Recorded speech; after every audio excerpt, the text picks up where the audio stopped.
ဇူလိုင်လ6ရက်နေ့ခမ်ဆန်ကောင်ရရှိတဲ့သတင်းတွေကိုအနည်းရှုပ်ကောင်းနှုတ်တင်ဆက်လိုက်ပါတယ်။ရှမ်းပြည်နယ်တောင်ပိုင်းရှိစစ်တပ်ဂိတ်အရှို့ဖျက်ဆီးပြပေမဲ့ကြန့်ရှိနေတဲ့ဂိတ်တွေမှာကုန်တင်ကားသမားတွေစီဆက်လက်ပြီးငွေတောင်းကျနေတယ်လို့ဇူလိုင်လ6ရက်နေ့မှာကားသမားတွေစီကနေသိရပါတယ်။မဖြတ်သိမ်းသေးတဲ့ကျွဲသက်စုံဂိတ်ဟော်ပုံးဂိတ်လွယ်လင်ဂိတ်နဲ့မိုင်းပွင့်ဂိတ်တွေမှာကုန်တင်ကားနဲ့ခီးသည်ရင်တွေကိုအခွင့်ကောက်ဦးစီးအရာရှိတွေနဲ့ရဲတပ်ဖွဲ့ဝင်ပူးပေါင်းအဖွဲ့တွေကငွေတောင်းကျနေဆဲဖြစ်ပါတယ်။ဆွန်လအတွင်းပလီလင်းဂိတ်အေးတရာဂိတ်ပင်လုံဂိတ်နောင်လိုင်ဂိတ်မိုင်းနောင်လဲရှားဂိတ်တွေကိုစစ်တပ်ရဲ့ရက်တရာစီမံကိန်းအရဖျက်သိမ်းလိုက်တယ်လို့ကားသမားတို့ကပြောပါတယ်။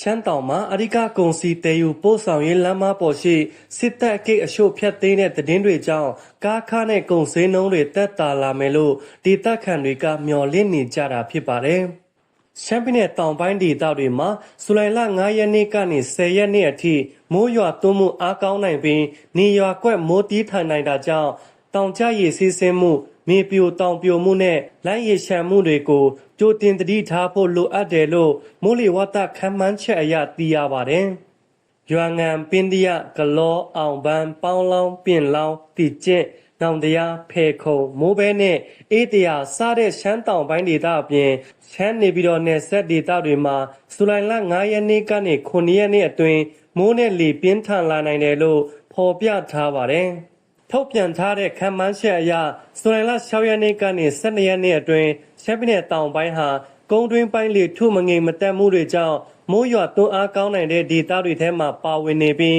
အထူးသဖြင့်ကလောပင်တရနဲ့တောင်ကြီးတဝိုက်မှာနေရာကွက်ပြီးမိုးတီးထန်နိုင်တယ်လို့သိရပါတယ်။မိုးအားကောင်းလာနိုင်တဲ့အတွက်တောင်တန်းဒေသတွေမှာတောင်ကျချောင်းရည်ကျတာတွေဖြစ်ပြီးမြေပြိုတောင်ပြိုတွေဖြစ်နိုင်တယ်လို့မေနစ်ပိုင်းနဲ့လမ်းပိုင်းအချို့မှာရေချမ်းနစ်မြုပ်တာတွေဖြစ်လာနိုင်တယ်လို့ခန့်မှန်းထားပါတယ်။ရှမ်းပြည်နယ်တောင်ပိုင်းတောင်ကြီးမြို့မှာလက်စမီပြက်ချိန်များလာပြီးမိဆက်အသုံးပြုဖို့လိုအပ်ပေမဲ့လောင်စာစီဝယ်ယူခက်ခဲမှုတွေကြောင့်စီးပွားရေးလုပ်ငန်းရှင်နဲ့အိမ်ထောင်စုအချို့အခက်ခဲကြုံတွေ့နေရတယ်လို့ဒေသခံစီကနေသိရပါတယ်။တောင်ကြီးမြို့ရှိမိတ်သူဆိုင်ပိုင်ရှင်တို့ကလက်စမီပြက်ချိန်များလာတဲ့အတွက်လုပ်ငန်းဆက်လက်လည်ပတ်နိုင်ဖို့မိဆက်အသုံးပြုရပေမဲ့လက်ရှိကာလမှာဓာတ်ဆီဝယ်ယူမှုခက်ခဲနေပြီးတလီတာကိုကျပ်9000မှကျပ်1000အထိပေးနေရတယ်လို့ပြောပါတယ်။ဒေသခံတွေရဲ့ပြောပြချက်အရလက်ရှိတောင်ကြီးမြို့မှာလက်စီမီမီးပြက်ချိန်နဲ့မီးလာရှင်တွေမမှန်ကန်သေးပဲကြိုတင်အသိပေးမှုမရှိတဲ့အခြေအနေဖြစ်နေတယ်လို့မိဆက်တွေအပေါ်မူတည်လောက်ကင်နေတဲ့ဆိုင်တွေအလုပ်ယုံတွေအိမ်ထောင်စုတွေကပုံမအခက်ခဲကြုံနေရတယ်လို့သိရပါတယ်။